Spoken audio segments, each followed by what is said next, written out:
Hello everybody and welcome. My name is Rick Utsi here with AirgunWeb, your home for old school airgun reviews and where we tell you the facts, not fluff.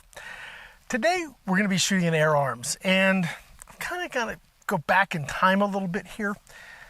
I was going and thinking about when I started my transition from more entry-level air guns to higher-end air guns, and I believe it really was with my very first Air Arms that I bought.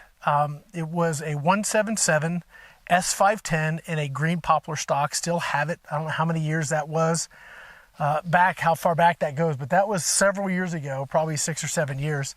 And I still have that gun, and it still shoots great. This is sort of like the next generation of that platform for me. I specifically begged for this gun. This is the S510 regulated, so it's the XS. 177 stealth carbine. So it's the shorter profile and it has the additional moderator on the end. So it's super quiet. It's, very traditional. It has an ambi stock. Just a really, really nice air gun that brings me back to one of the reasons I loved Air Arms in the first place. Okay, so any hobby that you get involved with, it doesn't matter what it is, you're going to probably start at the lower end of the hobby. Let's say it's computers or RC airplanes or cars or car stereos or whatever the hobby is. You're going to start sort of on the lower end, and then as you progress, and if it's something you really like, you're going to find things that you want that are nicer, and nicer means more expensive. And that's sort of what's happened with me with air guns.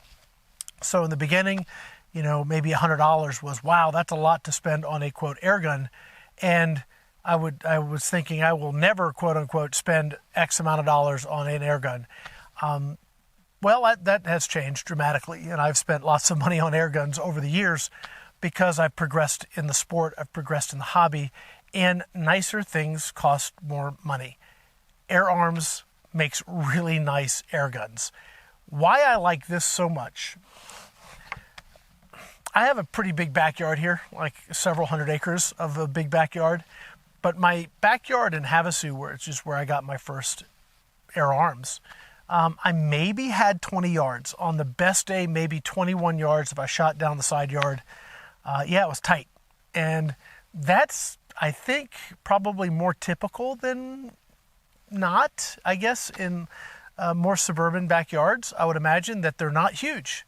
And so while I have this huge backyard and I shoot big bore and I shoot a lot of things that, we can stretch it out to 100 yards, I can change location, we can stretch it out to 1,000 yards if we need to.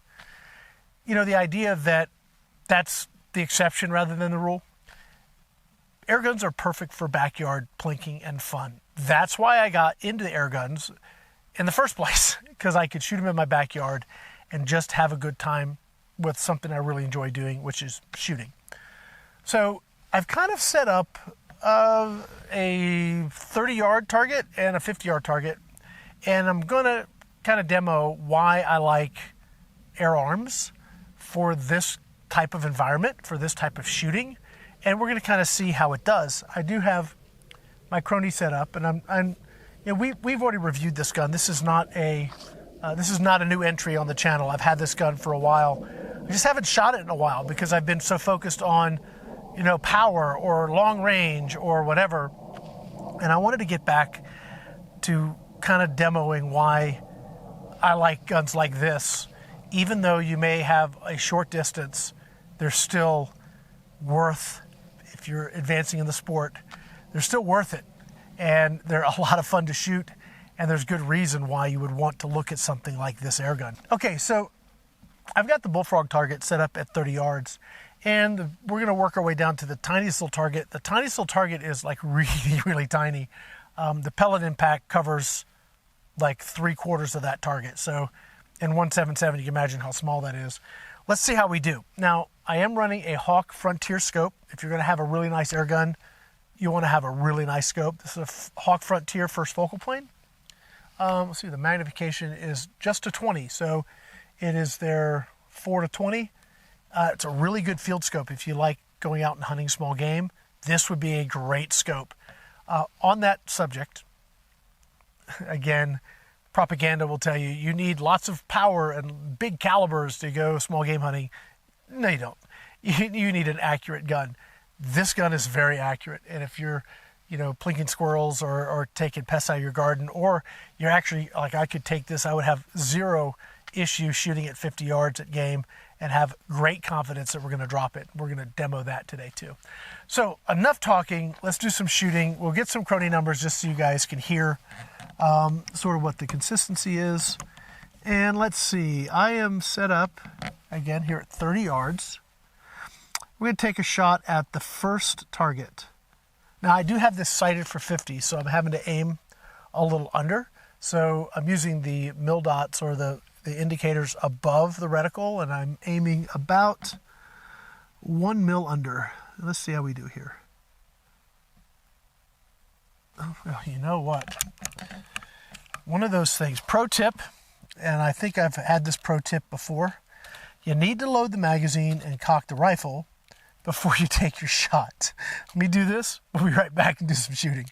Okay, here we go. I'm running on high power, fills to 250 bar. I get at least 40, probably 50 shots out of this on high power. One of the reasons I really like this gun is you get a lot of shots out of it. Okay, let me get comfortable here. All right, here we go. All right. 1,053. Okay, so we're pushing 1,053. A little fast. That's all right. We'll be okay. 1,053.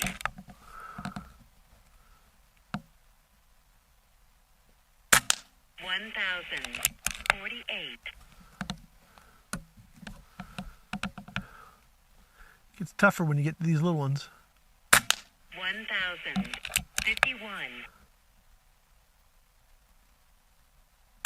1,051. Okay, so we hit all of them. I wish I had hit that last one like square on, but we hit it, which is good enough. I clipped it on the bottom right, and that is a teeny tiny little target. Let's do them again. What do you say? Let's run them again. Is it too easy to shoot the big one again? Let's just do it again anyway. 1,055. 1,051. Last bullet. 1,051. Magazine empty. 1,048. That must be a new feature on this Crony because my mag's not empty and that's not my last shot, but this is. Let's see here. Now I was running those fast, I gotta pay attention here. Oh, I went right underneath it. 51. Okay, so if you are shooting close range and you're in your backyard, not only is this really accurate and fun to shoot, but it's also very, very, very quiet. So very backyard friendly. That's why I wanted the particular model, the Stealth Carbine. I'm determined now to hit that little itty bitty one. I got a little fast there. Real quick, let's just look at our numbers though. We're 20 foot-pounds, which is really good for a 177. Our spread is 7, which is, that's a big thumbs up. Standard deviation is 2.1. I mean, it's hard. I mean, what's not to like with that? I mean, that's what you get when you go, you push the budget a little bit. The shooting action on this is just buttery smooth. I've described the Air Arms guns over and over and over, frankly, as boringly accurate, and they really, for me, are the measure of that. Let me try and hit that little guy one more time. I don't know if I went under it or over it. We're going to try it again, though. 1,055. I'll take it. That's what I wanted the first time. All right, so now what I want to do is move my camera out to 50 yards because we're at 30 yards. No big deal. We can see that we can run the targets relatively quickly. We can even hit the itty teeny bitty one, which is cool. But now let's take it out to 50. Again, we're 177. So how does this do at 50 yards? Well, let's go find out. I'll be right back. Now, at 50 yards, when I was setting up for this video, my pellets were wandering a little bit to the right. I don't know if that is, my scope is canted a little bit, which it looks like it is. So I would need, I'm not going to adjust it right now. But it means I'm going to have to adjust for that shift a little bit. Yeah, as I'm looking at this, it definitely's got a little bit of cant to it. That's all right. But we're going to make that adjustment using the mil dots and the scope. So our first shot, let's see if I can remember where I need to aim. And we're shooting the quadrant target. You guys know I love this thing. It's a 4-inch target, and in the center is a 1-inch circle. If you hit the circle, awesome. That means that's basically a kill shot on any small game. So we're 50 yards out. Okay. Again, that whole pro tip about you got to cock the gun. Here we go.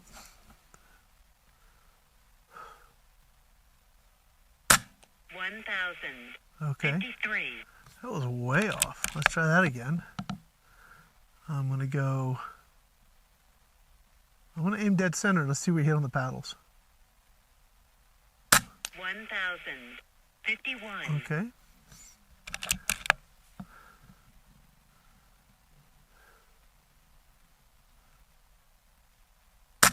One thousand 51.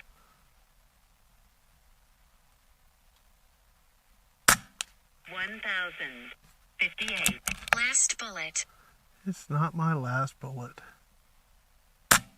1053. I'm dialing it in. Magazine empty.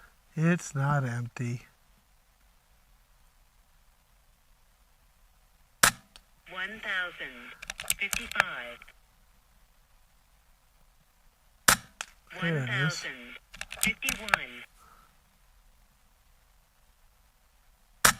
1058. 1053. Out. Okay.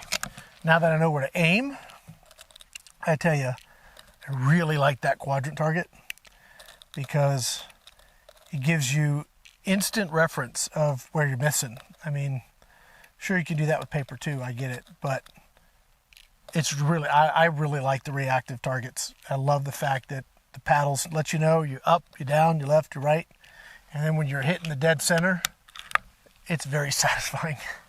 We're at actually a little bit more than 50 yards, we're like at 52 yards.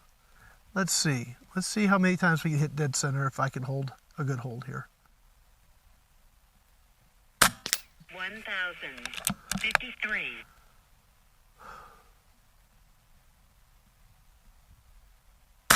1053.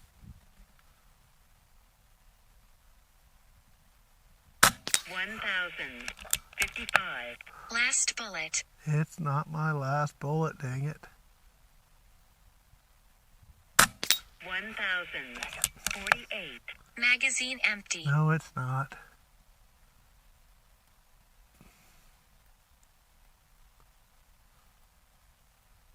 One 1046. 1044.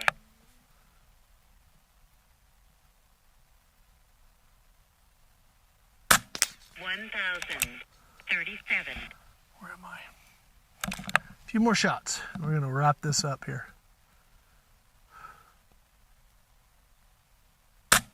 1028.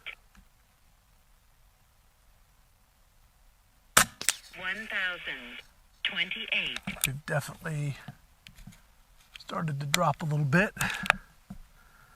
I had some shots on this before I started filming, so.